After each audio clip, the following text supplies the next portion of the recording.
Hey guys, what's up? So yan, nagpe-prepare tayo para bukas. Inopen ko na yung aking gagamiting access point sa aking piso wifi. So pinapalawak natin guys para maraming maka-connect na mga kalapit bahay. So yan, ito siya guys. At lalagyan ko ng, dahil tatlo yung ilalagay ko, lalagyan ko ito ng EP access point. Yan, para pag alam ko na access point lang siya. So yung meron pa tayong dalawang i-unboxing. So yan, lagay muna natin dito sa plastic ulit. Pero pag nalagay naman natin to sa labas, outdoor antenna to guys, compass. Ay kahit maulanan, mainitan, yan. So habang bago pa siya, lagay muna natin sa plastic. Ayan.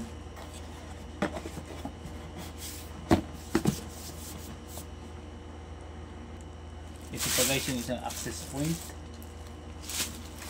So yan, natin.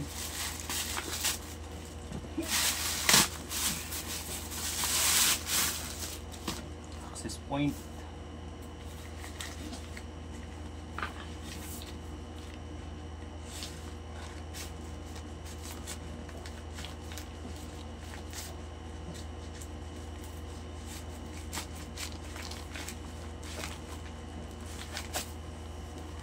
Sa mga nagtatanong dyan guys kung ano ito guys ay yung ginagamit para mapalawak ang piso wifi. Is antenna siya guys.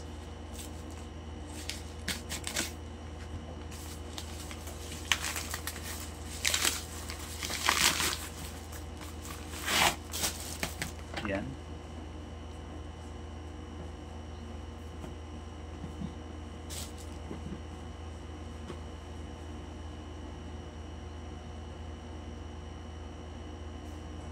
So kung mapapansin nyo guys, itong dalawang ito, parehas sila.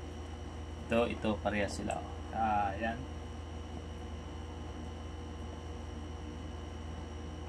Parehas sila ng compass, pero may itong isa, pang malayo, ginagawa ito sa point to point. Pang malayo ang bato ng wifi. Itong isang ito. So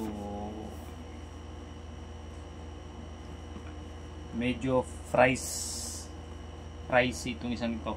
Bali dalawa silang pricey dahil malayo yung pagbabatuhan natin ng signal. So, yan. Doon nga pala sa guys, sa mga nagsisimula pa lang na yan, ganitong negosyo o ganitong nagsisimula pa lang ng extra income tulad ko, extra income. Ayan. Nagsimula ako guys sa talagang hirap makabili ng mga ganito. So yan, pero ngayon naman sa pagtitiyaga, diskarte, bibili na natin itong mga tulad ito. Ang mahal ito guys, itong ginagamit, itong ganitong, ang price nito doble dito. Ito, mas mahal to guys.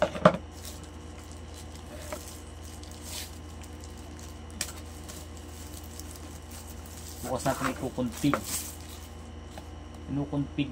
Configure. Ito ay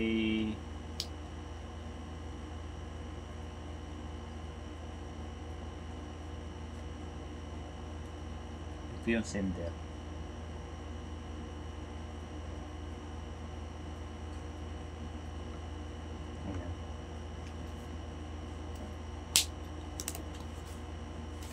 Sabi ko nga guys, pang outdoor antenna to, maulanan, mainitan, tsaka hindi ito nababala itong loob.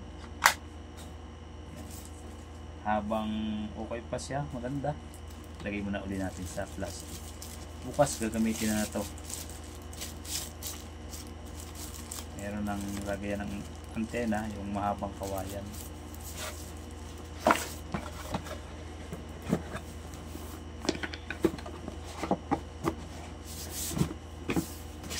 Dati guys, nagsimula ako sa Manila nito. So rata tayo sa Manila, hindi ko akalain na magagamit ko pala yung aking konting natutunan sa Manila. Ayan. Ayun. Masakit din guys, sa nagsisimula pa lang, masakit sa ulo, sakit sa bang. So, try nyo guys. Dahil hindi basta-basta pag ikinasa ganitong extra income na business tulad ng piso wifi business, hindi basta-basta guys. Merong panahong walang kita, yung mag-aabuno ka pa sa internet, kinukuha mo na internet, minsan mag-aabuno ka ganyan, minsan malaki ang kita mo, ganun. So hindi basta-basta guys ang lalo kapag nagsisimula, lalo ngayon guys sa mga naka Starlink, tumaas na ang monthly. Dati to 7 lang guys, pero ngayon 3.8. so ayun, yun yung isang talagang ang hirap kuhanin yung monthly na yun. So sa mga nagtatanong ano nga pala yung internet provider na kinukuha ko, Starlink guys. Nandito ko sa bundok, dito sa bundok guys. Yung province ko is bubundukin.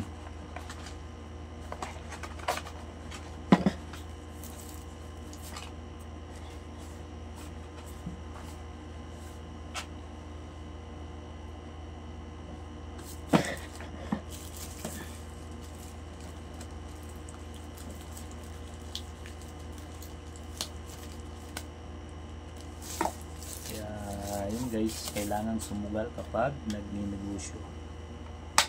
Dati guys, ang gamit kong internet connection, yung kinukuha ko ng internet para magamit yung piso wifi, is wireless, yung SIM base. Ito man yung receiver guys, gagamitin mo receiver. So anong nangyari guys, humina ang SIM base. So yun, tapos nauso ang